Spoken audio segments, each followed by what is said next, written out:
No começo do programa, você acompanhou comigo aqui a entrevista da Roberta. A Roberta é uma pessoa que teve câncer de mama e venceu essa doença. Graças a Deus. E a gente vai continuar nessa linha dessa discussão hoje aqui. Nós estamos recebendo o mastologista, o Dr. Luiz de Paula, que está de volta aqui ao programa e a gente fica muito feliz por ele estar de volta para falar desse assunto tão importante. Dr. Luiz, seja bem-vindo. Está tudo bem com o senhor? Graças a Deus. Bom dia, Jodemar. Bom dia. Bom dia, nosso telespectador. É um prazer estar aqui com você novamente. Prazer é nosso. O senhor estava ali do lado acompanhando o depoimento da Roberta.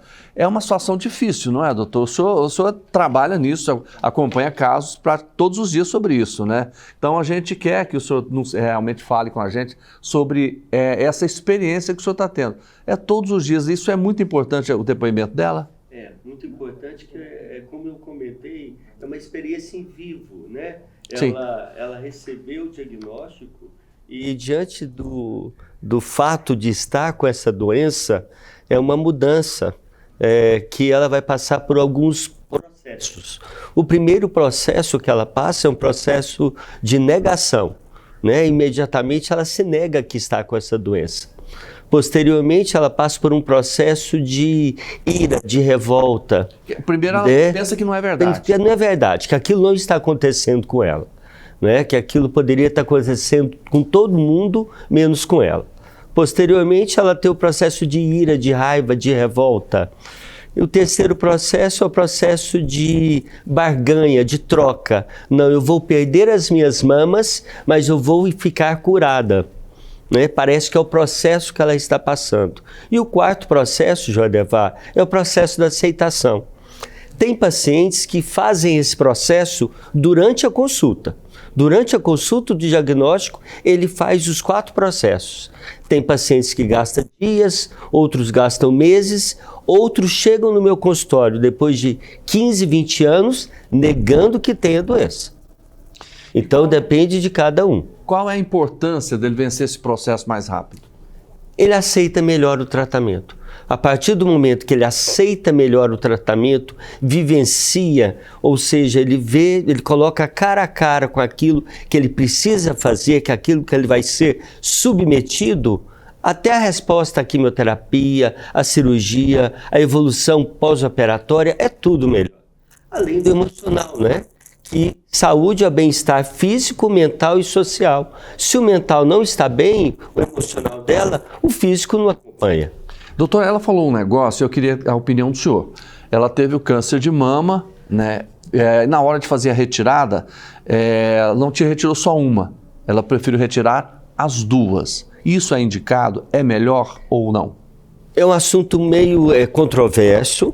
Ele é extremamente indicado para os pacientes que têm a mutação genética do BRCA1, BRCA2, TP53, que são lesões germinativas, mutações genéticas que passam, né, de caráter hereditário. Então, sim, essas mulheres têm de 40% até 56% de chances de desenvolver o câncer de mama. Para elas está extremamente indicado. Porém, depois do efeito Angelina Jolie que nós tivemos, né, houve uma tendência das mulheres quererem tirar as 2 mamas como prevenção.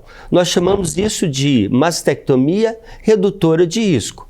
Doutor, inclusive eu quero até comentar esse assunto, porque o senhor falou que realmente é uma decisão, não é fácil, porque veja bem, você tem câncer de mama em apenas uma das mamas, aí de repente você fala, eu vou retirar as 2, e a gente sabe o quanto isso, né, é importante para a mulher, essa questão visual também, porque nós estamos falando do tratamento da doença, mas a gente está falando da questão estética. Ela, por exemplo, usou aquela touca, conseguiu manter mais de 70% dos cabelos, né? Isso é importante. Agora a gente retoma isso, né? Quer dizer, o senhor estava falando da Angelina Jolie, que aí quando ela fez, ela resolveu retirar as 2, a coisa, o mundo ficou... Houve um boom, né? Foi uma notícia, né, que chegou em todos os continentes, né?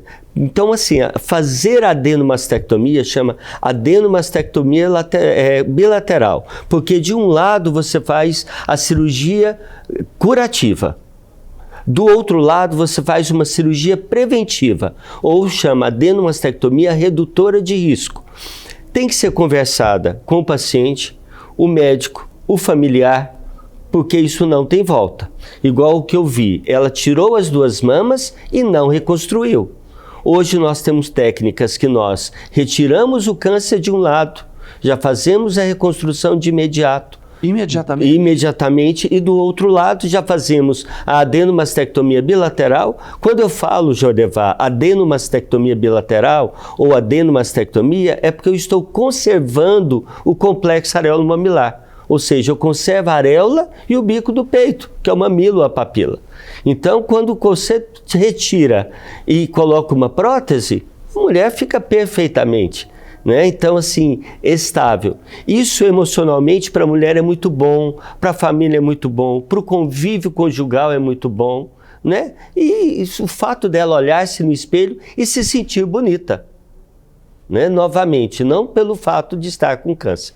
Aquela, eu vou chamar de touca, né, que ela usou. A touca. É interessante? A touca é interessante, ela vale a pena, ela como mesmo você comentou, ela não tem acesso, os serviços privados que trabalham com a touca, os convênios não pagam e o paciente tem que arcar. No SUS eu não tenho conhecimento do uso da touca, ela evita sim a queda de 60% a 70% dos cabelos, certo? E o cabelo é uma identidade feminina, né? Como a mama também é uma identidade feminina. A mulher parece que sente mais a perda do cabelo do que às vezes a mutilação mamária, né? Porque o externo conta muito. Então ela é usada, o ruim é que ela é gelada, o paciente tem que ficar de cobertor com aquela touca escorrendo uma água gelada, ali, né? O cabelo congela, fica escorrendo uma água gelada, mas vale a pena. Como ela mesmo colocou, foram 6 sessões de quimioterapia. Doutor, a gente está falando muito na prevenção e a gente está batendo muito nessa tecla, não é? Quais são os fatores de risco para o desenvolvimento do câncer de mama? Quando eu falo assim, fatores de risco, eu posso dividir em 4 ou 5. Tem os fatores de risco comportamentais, né? Ou seja, que é o hábito de fumar, é o sedentarismo, é o alcoolismo, é a obesidade, a falta de atividade física, né? Isso são os fatores comportamentais. Fatores reprodutivos, os fatores de risco. O principal fator, o fato de ser mulher. Só o fato de ser mulher já é o principal fator de risco para câncer de mama, uma vez que o homem também tem câncer de mama. Para cada 100 mulheres com câncer de mama, eu tenho um caso no homem. Então, o fato de ser mulher, a nuliparidade, a mulher não ter filhos, o parto após os 30 anos, a menarca precoce e a menopausa tardia, com isso a mulher fica mais tempo sob o efeito do estrogênio, que é o hormônio feminino, um dos alimentadores do câncer. 75% dos tumores são alimentados pelo estrogênio, então fatores reprodutivos. Tem os fatores hoje, as heranças genéticas, que são as mutações genéticas do gene do BRCA1, BRCA2, TP53, CHEK, etc. Né? Tem alguns que já são bem determinados. E a exposição a fatores ionizantes, né? Radiações ionizantes. Então esses 4 itens que eu coloquei aqui são os principais fatores de risco, mas o principal é o fato de você ser mulher e ter as mamas. O tratamento para o câncer é a quimioterapia ou tem outras alternativas? Quais são? Tem outras alternativas. Hoje nós temos as alternativas, a cirurgia, né? A cirurgia tem a cirurgia conservadora, que conserva parte da mama. Tem a cirurgia radical, que tira toda a mama. Tem as cirurgias radicais, mas com conservação do complexo areolo-mamilar, que é a adenomastectomia. Né? E tem outras cirurgias que são menores, né? As lumpectomias, etc. Temos a quimioterapia, que pode ser antes do tratamento cirúrgico, chamamos de quimioterapia neoadjuvante. E após o tratamento cirúrgico, quimioterapia adjuvante. Temos a radioterapia, que geralmente ela é feita após o tratamento, e temos hoje a imunoterapia, que são o tratamento através de drogas alvo-dependentes, onde a droga vai em cima daquela proteína específica que faz com que aquela célula se reproduz. E temos a endocrinoterapia, que é a base de terapias anti-hormonais. Então são essas 5 modalidades de tratamento. E o índice de cura?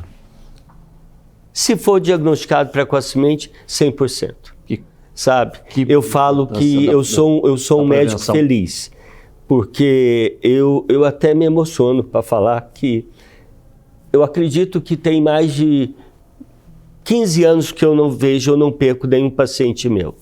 Ah, você escolhe seus pacientes? Não, meus pacientes são muito bem tratados, né? Não é só porque é do serviço privado, porque eu trabalhei 28 anos no SUS. Trabalhei 28 anos no Hospital Araújo Jorge, há pouco tempo que saí, então eu convivi tanto com medicina, né, privada quanto a medicina pública. E isso é muito importante, mas que de antemão, se o diagnóstico é precoce, a cura é 100%. Doutor, eu queria primeiro agradecer ao senhor pela participação, e essa demonstração que o senhor teve aqui com a gente mostra claramente, né, o amor que o senhor tem pela profissão e pelo paciente, né? O respeito pelo paciente, o respeito à vida, né? Não é fácil a gente perceber que a pessoa se emociona falando igual o senhor está falando aí. Realmente o senhor emocionou a todos nós, tá? Por isso a nossa gratidão pela presença do senhor, pelos ensinamentos. Eu fico também agradecido. E um recadinho que eu queria dar para as pessoas é que, em relação à prevenção primária, o que nós podemos fazer para poder não vir a ter a doença?